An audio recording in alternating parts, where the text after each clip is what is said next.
बिस्मिल्लाहिर्रहमानिर्रहीम। अस्सलाम वालेकुम नाज़रीन, आप यूट्यूब चैनल देख रहे हैं। मैं इमरान खान हूं। अब तक की सिचुएशन आपके सामने रखता हूं। पाकिस्तान पे बाद में आ जाते हैं, क्योंकि बड़ी खबर जो है वो ईरान और इसराइल के बीच में जो एक लड़ाई चल रही है वो है। तो पहले उधर चले जाते हैं, वहां पे कुछ नई डेवलपमेंट्स हैं, मैं आपके साथ शेयर करता हूँ।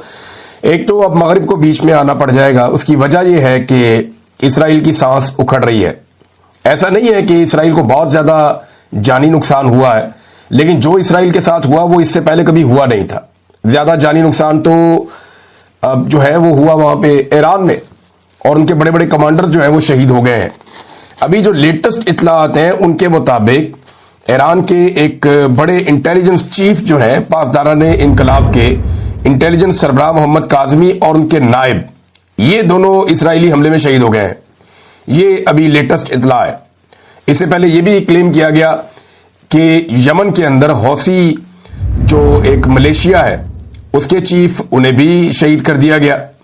तो ईरान का नुकसान बहुत ज्यादा हो रहा है। उनके जनरल्स शहीद हो रहे हैं, उनके साइंटिस्ट शहीद हो रहे हैं, उनकी जो साइट्स हैं उनको निशाना बनाया जा रहा है, उनकी जो फील्ड्स हैं, ऑयल फील्ड्स हैं, उनको निशाना बनाया जा रहा है। तो ये ईरान के साथ हो रहा है, लेकिन ये मुसलमान मुल्कों के साथ होता चला आया, लंबे अरसे से हो रहा है। इसलिए कोई बड़ी खबर बनती नहीं है। बड़ी खबर बनती है जब इसराइल के अंदर अटैक होता है। इसराइल के मुख्तलिफ शहरों से जब इत्तलात आती हैं कि वहां तबाही फिर गई है और वहां से इंसान भाग रहे हैं, लोग नीचे सुरंगों में घुस गए हैं, लोग बंकर्स के अंदर चले गए हैं, जो बाहर निकलता है वो मारा जाता है, और एक हू का आलम है पूरे के पूरे इसराइल के अंदर, एक खौफ की फिजा है। जब ये चीजें वहां से सामने आती हैं तो ये दुनिया की सबसे बड़ी खबर बनती। वो इसलिए कि अब तक इसराइल इस दुनिया के अंदर ऐसे जाहिर करता था जैसे उसे खौफ ही किसी चीज का नहीं है, या वो इस तरीके से दुनिया में रिएक्शन देता था, या ऐसे फिरता था अक़वाम मुत्तहिदा में बाकी जगहों पे मीडिया को इंटरव्यू देते हुए वो खुलकर कहते थे हमारी पॉलिसी है हमने बच्चों को मारना है, हमारी पॉलिसी है कि हमने इनका नस्ल कुशी करनी है। वो ये कहते थे कि हम यहां पे इनको नहीं बसने देंगे, इलाके खाली करवाएंगे।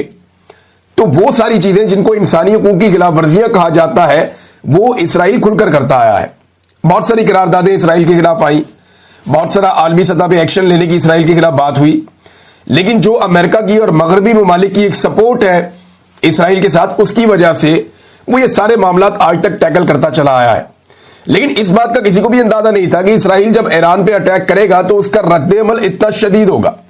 ईरान के पास कितने मिसाइल हैं इसके बारे में भी अब कुछ खबरें आ रही हैं, और ईरान कब तक लगातार ये मिसाइल बरसा सकता है इसके बारे में भी खबरें आ रही हैं।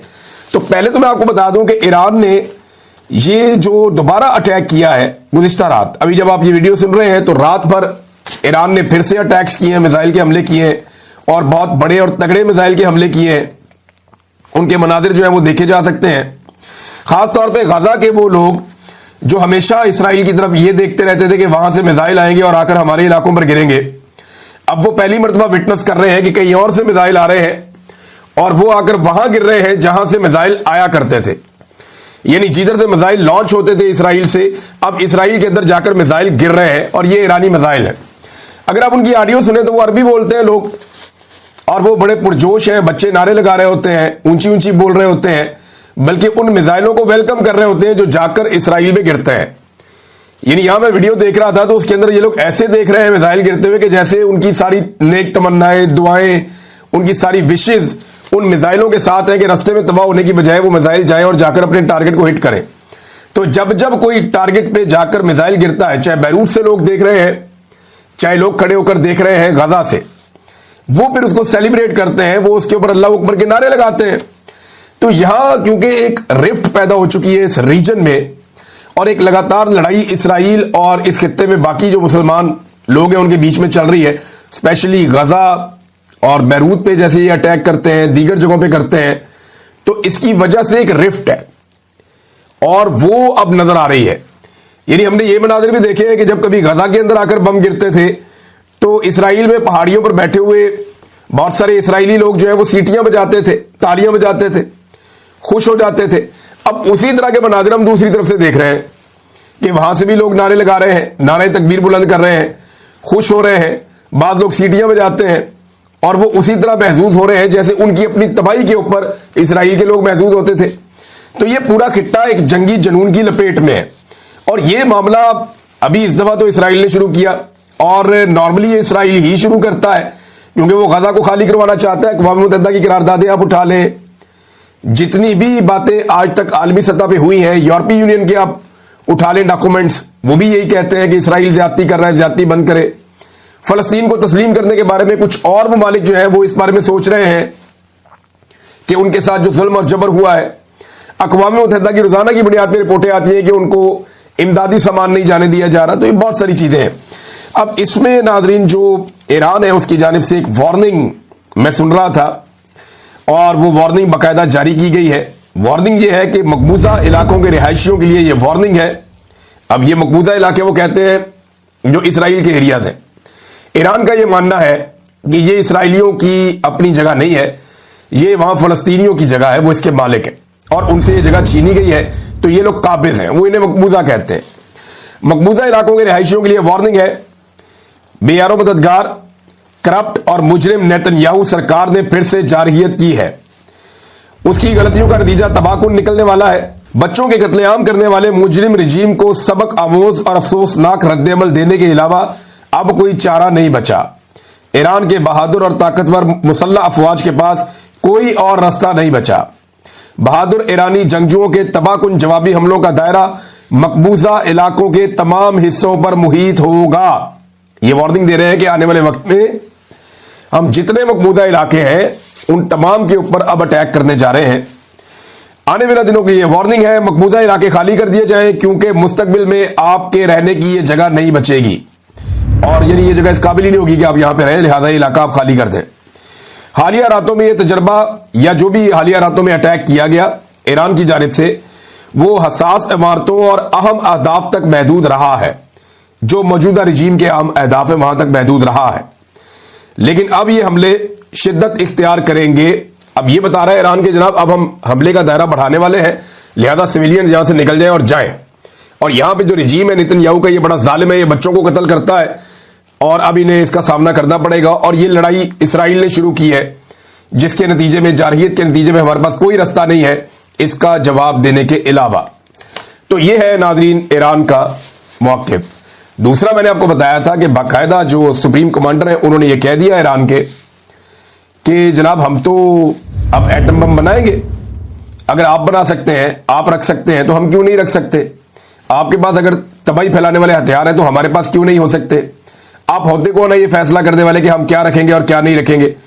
तो ये अब इस मौक़िफ़ के ऊपर ईरान आ गया। ये वही ईरान है जो कॉपरेट करता था, ये वही ईरान है जो एग्रीमेंट साइन करता था, ये वही ईरान है जो इंस्पेक्शन भी करवाता था, ये वही ईरान है जो डील भी करना चाहता था, ये वही ईरान है जो बैठ के मुज़ाकरात की टेबल पे बार बार आता था। बल्कि मुज़ाकरात जारी थे जब इसराइल ने अटैक किया और उसके बाद मौखर हो गए। अब वही ईरान कह रहा है जी हम बनाएंगे बम। देखिए, ईरान के अंदर ये सोच मौजूद थी कि वो एटमी कुव्वत बने या ना बने, लेकिन अब तो मेरे ख्याल में इस हमले के बाद बड़ी क्लैरिटी होगी कि अगर हम एटमी कुव्वत होते तो इसराइल इस तरह से हमारे ऊपर मिसाइल हमलों की जरूरत ना करता और ऐसे हमारी पूरी फौजी क़यादत को एलिमिनेट ना करता या फौजी क़यादत के ऊपर अटैक ना करता। कुछ और इतलात भी आ रही है नाज़रीन, और ये इंटरनेशनल मीडिया में छपी हैं। इसराइल ने दावा किया है और अमेरिकन सोर्सेज भी ये दावा कर रहे हैं कि डोनाल्ड ट्रंप को बताया गया इसराइल की जानिब से कि हमें इस वक्त एग्जैक्ट आइडिया है कि सुप्रीम लीडर आयतुल्लाह को कहां पे शहीद किया जा सकता है और हम ये कर सकते हैं, वो हमारे निशाने पर है, हमारे पास ये मौका है और हम उन्हें शहीद कर सकते हैं। जैसा कि इससे पहले उन्होंने आर्मी चीफ को, इंटेलिजेंस चीफ को और बाकी बहुत सारे पाकिस्तानी इनकलाब के चीफ को इन्होंने हिट किया, तो उन्हें लगा कि अब हम ये भी हिट कर सकते हैं। तो इसराइल ने जब डोनाल्ड ट्रंप को ये प्लान दिया तो अमेरिकन मीडिया ये क्लेम कर रहा है, पता नहीं ये सच्चा है या झूठा है, लेकिन अमेरिकन मीडिया का क्लेम है और वहां पे डिफरेंट न्यूज चैनल्स के ऊपर ये चल रहा है। क्लेम ये है कि फिर डोनाल्ड ट्रंप ने मना किया और उन्होंने कहा जी कि ये बिल्कुल नहीं करना, क्योंकि अमरीकी मफादात के ऊपर ईरान ने कहीं पे अटैक नहीं किया, तो अमेरिका नहीं चाहता कि ये लड़ाई इस लेवल तक बढ़ जाए। और अमेरिका ने, डोनाल्ड ट्रंप ने इसमें मुदाखलत की है बकौल उनके, हो सकता है ये सच हो सकता है झूठ हो, लेकिन इसराइल ने अमेरिकन ऑफिशियल्स के मुताबिक, जो खबर बाहर आई उसके मुताबिक, इसराइल ने अमेरिका से ग्रीन सिग्नल मांगा था खमीनी साहब के लिए कि वहां पे अटैक किया जाए, लेकिन वो मना कर दिया गया। दूसरी जानिब हालात इसराइल के लिए बहुत मुश्किल हो गए हैं। डोनाल्ड ट्रंप कह रहा है जी कि मैं अब लड़ाई रोक दूंगा और मैं इसके लिए पूरी कोशिश कर रहा हूं। ईरान और इसराइल के दरमियान जल्दी अमन कायम हो जाएगा। डोनाल्ड ट्रंप ने इस सिलसिले में बहुत सारे लोगों से बातचीत करना शुरू कर दी है। खासतौर पे डोनाल्ड ट्रंप ने बातचीत की है प्यूटन से, क्योंकि उसे इस बात का आइडिया है कि चीन का और रशिया का कुछ ईरान के साथ ऐसा ताल्लुक है कि वो ईरान को मजीद हमले करने से रोक सकते हैं या इस मामले को कूल डाउन कर सकते हैं। लेकिन ईरान का जितना बड़ा नुकसान हो गया ना, अब ईरान को इस बात में कायल करना भी मुश्किल है कि वो फौरी तौर पे ये हमले बंद कर दे। और ईरान हमले बंद करते करते भी बहुत सारे मिसाइल दाग देगा। ईरान के पास मिसाइल कितने हैं ये पहले बताता हूं, फिर ये बताता हूं कि नेतन्याहू अब क्या चाहता है। और उसको ये समझ आ गई है कि अकेला इसराइल ईरान का मुकाबला नहीं कर सकता। देखिए, आप ईरान का मुकाबला तब तक नहीं कर सकते ये सारे मिलकर भी, जब तक ये ईरानी सरजमीन पर नहीं उतरेंगे। ईरान के अंदर तो कोई इनकलाब ला नहीं सकते। कोशिश है उनकी कि वहां रजीम चेंज कर दिया जाए किसी तरह, और जो एक इनकलाब के नतीजे में हुकूमत बनी हुई थी उसको खत्म करके जो पुराना हुकूमत का एक स्टाइल था, जो मगरिब के साथ कोऑपरेट करके चलते थे, वो हुकूमत लाके बैठा दी जाए। लेकिन ईरान के अंदर ऐसा होता हुआ फिलहाल दिखाई नहीं दे रहा। वो बड़े तगड़े हैं, उनकी बड़ी फोर्स है, बड़ी ताकत है उनकी। अब अगर ये नहीं कर सकेंगे तो फिर इनको ग्राउंड पे अपनी फोर्सेस उतारनी पड़ेंगी ईरान में। अब यहां पे एक सवाल ये पैदा होता है कि 6.5 लाख फौज के साथ लड़ना भी तो अजाब है ना, बहुत मुश्किल है, लड़ नहीं सकते। और उनके पास रिजर्व में भी बहुत सारी फौज है ईरान के पास, तो ये एक नई मुसीबत बन जाएगी।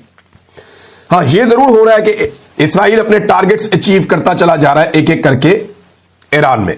मिसाल के तौर पे अभी जो नई शहादतें हुई हैं ईरानी जनरल्स की, इनसे यह पता चलता है कि ईरान के अंदर इसराइल की इंटेलिजेंस बदस्तूर मौजूद है और उस नेटवर्क को ईरान अभी तोड़ नहीं पाया।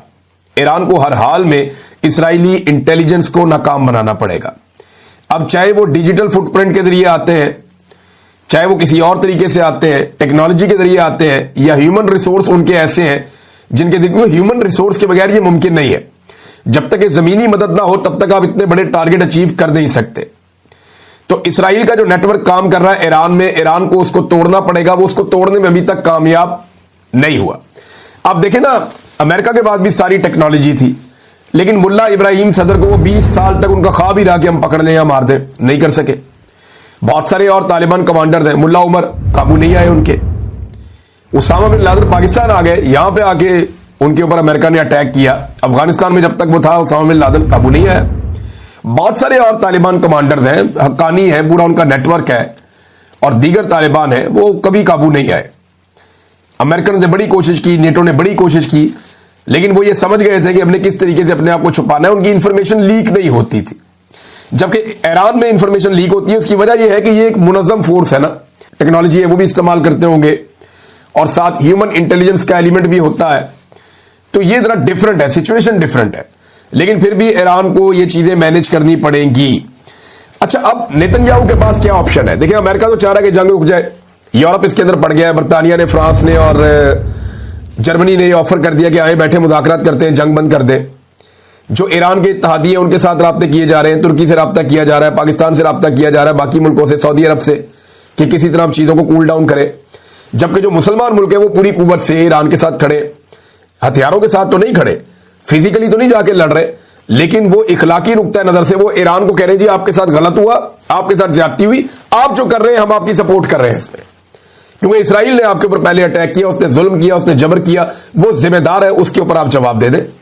तो पाकिस्तान हो या तुर्की हो या सऊदी अरब हो या यूएई के दीगर ममालिक हो, अभी वहां पे उन्होंने जीसीसी की मीटिंग भी बुला ली है, और ये जो जीसीसी है इसकी मीटिंग के अंदर कुछ आम फैसले किए जाएंगे। ये गल्फ कोऑपरेशन काउंसिल है, इसमें बहरीन है, कुवैत है, ओमान है, कतर है, सऊदी अरब है और यूएई है। ये तमाम ममालिक ईरान के सामने वाली साइड पे है। सबसे बड़ा मुल्क जो है वो इसमें सऊदी अरब है, उसके बाद जो है ओमान एक बड़ा मुल्क है, कतर, कुवैत, बहरीन और यूएई। ये 6 ममालिक अब बैठेंगे और इस सूरत-ए-हाल के ऊपर जायजा लेंगे, क्योंकि इस जंग के बाद आलमी मंडी के अंदर तेल की कीमत कुछ बढ़ी है।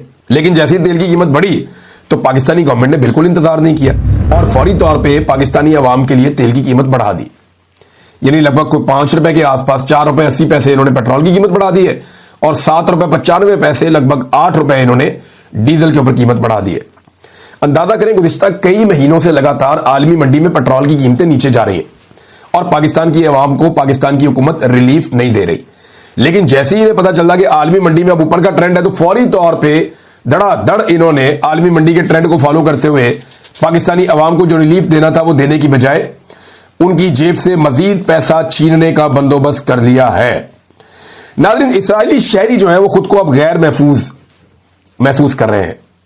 जो वीडियोज आ रही हैं उनमें यही दिखाई दे रहा है। अगर ईरान ये हमला कंटिन्यू रखता है अगले चंद दिन के लिए, तो याद रखिएगा कि नेतन्याहू के लिए बड़ी सियासी मुश्किलात पैदा हो जाएंगी और हो सकता है कि इस्राएली शहरी ही नेतन्याहू के खिलाफ हो जाएं और उसके लिए एक नई मुसीबत बन जाए, क्योंकि उन्होंने कभी भी ये सोचा भी नहीं था कि उनके ऊपर भी बम गिरेंगे। वो यही सोच रहे थे कि हम ही बम गिराएंगे हमेशा, हमारे ऊपर तो आयरन डूम की छतरी है और वो छतरी किसी बम को हमारे तक पहुंचने नहीं देगी। लेकिन अब बिल्डिंगें भी गिर रही हैं, इमारतें भी तबाह हो रही हैं, इंस्टॉलेशंस भी तबाह हो रही हैं, एनर्जी जहां पे ये स्टोर करते हैं या जो इनके एनर्जी के प्लांट्स हैं वो भी तबाह हो रहे हैं, जहां पे इनका फ्यूल के स्टेशन हैं या डिपोज हैं वो भी तबाह हो रहे हैं। तो जब इतनी तबाही फैल रही है और ये तबाही आने वाले वक्त में मजीद फैलेगी, उसकी वजह मैं आपको बताता हूं। यहां पे मैं आपको दिखाता हूं कुछ और मिसाइल्स हैं जो अभी तक ईरान ने इस्तेमाल नहीं किए। अभी तक जो फतह 2 है उसको इस्तेमाल नहीं किया और जो सेजल है उसको इस्तेमाल नहीं किया। ये दो बड़े खतरनाक हथियार हैं ईरान के पास, लेकिन ईरान ने इन दोनों हथियारों को इस्तेमाल नहीं किया। इनकी रेंज भी बहुत ज्यादा है, ये मैक 5 की रफ्तार से जाते हैं, यानी बहुत तेज रफ्तार ये मिसाइल्स हैं और ये उसकी बेस्ट रफ्तार के ऊपर जाते हैं। और यानी ये काला वाला मिसाइल अगर आप अपनी स्क्रीन पे देखें तो ये ईरान का बना हुआ मिसाइल है, ये 1400 किलोमीटर तक की इसकी रेंज है और ये वॉरहेड को भी ले जाता है और खासा तगड़ा मिसाइल है। ये अभी तक ईरान ने इस्तेमाल नहीं किया। फिर सेजिल मिसाइल जो है ये भी ईरान का बनाया हुआ मिसाइल है, इसको भी इन्होंने इस्तेमाल नहीं किया। ये 2000 से 2500 किलोमीटर तक उसकी रेंज है, यानी बड़े आराम से ये इसराइल के हर कॉर्नर को निशाना बना सकता है। और ये भी बैलिस्टिक मिसाइल है, सॉलिड फ्यूल इसके अंदर इस्तेमाल होता है और ये भी एक बड़ा एक्यूरेट मिसाइल है, 10 मीटर की रेंज के अंदर अंदर गिरता है। जहां पे आपने मारना है ये मैक्सिमम अगर इसके अंदर एरर आएगा तो 10 मीटर का आएगा, 2500 किलोमीटर दूर जाके भी। तो ये भी अपने टारगेट को हिट करने वाला मिसाइल है, बड़ा मिसाइल है। तो अभी तक ईरान ने इनको इस्तेमाल नहीं किया। ईरान के बहुत सारे खुफिया मिसाइल और हथियार जिनके वो तजर्बे करता रहा गुज़िश्ता 10-15 साल में, वो उसने इस्तेमाल नहीं किए अभी तक। और उसके पास मिसाइलों का जखीरा कितना है, इस हवाले से कुछ इतलात गर्दिश कर रही है कि अगर ईरान ये हमले 1 साल तक जारी रखे या इससे ज्यादा अरसे तक जारी रखे, तब भी वो रोजाना की बुनियाद पर यह मिसाइल दाग सकता है। उसने इतनी बड़ी मिसाइल सिटी बनाई है। यानी ईरान को पता था कि एयरफोर्स उनके पास है नहीं, उन्हें यह भी आइडिया था कि बहरी बेड़ा भी वो नहीं बना सकते दुनिया की मदद के बगैर। मगरबी ममालिक उनको मदद कर नहीं रहे, उनके ऊपर पाबंदियां लगी हुई है कई दहाइयों से। वो बेचारे इकट्ठा ही नहीं कर पाते सामान्य हरब, या ले नहीं पाते नए तैयारे, या ले नहीं पाते नए बहरी जहाज या फाइटर्स। तो वो ये नहीं कर पा रहे थे, तो उनको आइडिया था कि एक चीज है जो वो खुद कर सकते हैं, जो उनको बचा सकती है, और वो है मिसाइल टेक्नोलॉजी। तो इसी पे अकेली पे काम किया ऐसा लगता है ईरान ने, और बड़ा टका कर काम किया है और वो काम अब दिखाई दे रहा है। तो नाज़रीन, हम बात कर रहे थे कि नेतन्याहू के पास रास्ता क्या बचा है। नेतन्याहू के पास रास्ता यह है कि वो किसी तरह अमेरिका को घसीट के इस लड़ाई के अंदर ले आए। वो इंटरव्यू दे रहा था, उसने इंटरव्यू देते हुए कहा कि मेरी खिड़की में आकर भी बम लगा है मेरे बेडरूम की, और ईरान ने वहां तक मारा है। और वो अपने आप को जूनियर पार्टनर कह रहा था जानबूझ के, कि सीनियर पार्टनर तो डोनाल्ड ट्रंप है, ये लड़ाई तो डोनाल्ड ट्रंप की है, ये तो लड़ मैं रहा हूं। यानी इस किस्म का इंटरव्यू दिया नेतन्याहू ने और ऐसे शो किया एंकर के सामने कि जैसे लड़ाई तो ये डोनाल्ड ट्रंप की और अमेरिका की है, मैं तो जूनियर पार्टनर हूं, मैं तो रास्ते में खड़ा हूं ईरान के। लड़ाई तो डोनाल्ड ट्रंप को मारना चाहते हैं, उसे कत्ल करना चाहते हैं, और उन्होंने मुझे कत्ल करने की कोशिश की भी है। तो अब पूरी कोशिश है नेतन्याहू की, उसको समझ आ गई है कि अकेले इसराइल से लड़ना, चाहे उसको जितने मर्जी हथियार फराहम किए जाएं, उसके बस की बात नहीं है। दो चीजें होना बहुत जरूरी है, दोनों में से एक चीज होना बहुत जरूरी है। या तो वो कोई रिजीम चेंज कर दे ईरान में, मुमकिन दिखाई नहीं दे रहा, या वो ग्राउंड पे अपनी फोर्सेस उतार दे, ऐसा रिस्क कोई ले नहीं रहा। तो वो अमेरिका को अब लड़ाई के अंदर ड्रैग करना चाहता है, लाना चाहता है, ताकि ये मामला खत्म हो। अभी कुछ इतलात ऐसी भी आ रही हैं कि इसराइल ने खुद से राब्ता किया मगरबी ममालिक से कि ये जंगबंदी करवाई जाए। तो क्या ईरान अब जंगबंदी पे राजी हो जाएगा? जिस तरह का नुकसान ईरान का किया गया, उसके बाद हाइपरसोनिक मिसाइलों की एक बारिश हो रही है इस वक्त इसराइल के ऊपर। कुछ रोक भी लिए जाते हैं, लेकिन बहुत सारे जाकर हिट होते हैं। तो इसराइल को पहली मर्तबा अंदाजा हुआ कि ये इतना आसान नहीं था।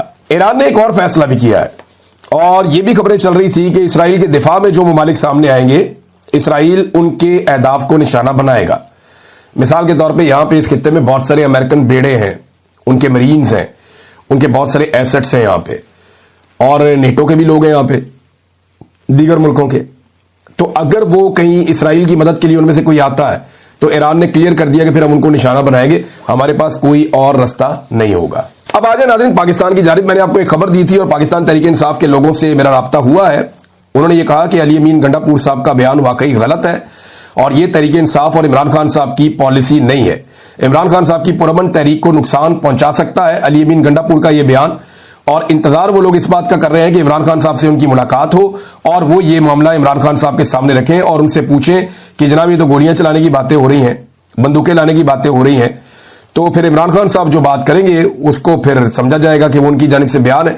दूसरा, इमरान खान साहब को ताने दिए जा रहे हैं कुछ टाउट्स की जानिब से कि उनका स्टेटमेंट क्यों नहीं आया इसराइल और ईरान के मामले पे। तो भाई जिस वक्त इमरान खान साहब की मुलाकात हो जाएगी, किसी से भी हो जाए, तो फौरी तौर पे इमरान खान साहब ये स्टेटमेंट दे देंगे और वो स्टेटमेंट सुनने के बाद उनकी सोशल मीडिया की टीम वो सोशल मीडिया पे डाल देगी। और ये बड़ा क्लियर है, ये जब भी आप उनसे पूछेंगे, इमरान खान साहब को अगर 15 दिन के लिए आप अकेला कर देते हैं, आजकल उनको दोबारा से आइसोलेट किया हुआ है, और ये आइसोलेशन तब शुरू हुई इमरान खान साहब की, मुझे आइडिया हो गया था उस दिन जब इमरान खान साहब ने बुशरा बीबी को लेकर एक स्टेटमेंट दिया था कि आसिम मुनीर साहब बुशरा बीबी साहिबा की कोई मिन्नत कर रहे थे या उन तक अप्रोच कर रहे थे अपने आप को या अपने ओहदे के लिए, या कोई इस तरह की चीजें इमरान खान साहब ने कही थी। मैं क्योंकि हज पे था तो मैं वो पूरा स्टेटमेंट पढ़ नहीं सका, लेकिन मुझे आइडिया हो गया था उसके लुब्बे लुबाब से, वो जो 2-4 चीजें मैंने देखी थी, मुझे उससे आइडिया हो गया था कि अब इमरान खान साहब के ऊपर दोबारा सख्ती की जाएगी, क्योंकि उन्होंने दोबारा आर्मी चीफ आसिम मुनीर साहब को चैलेंज किया है।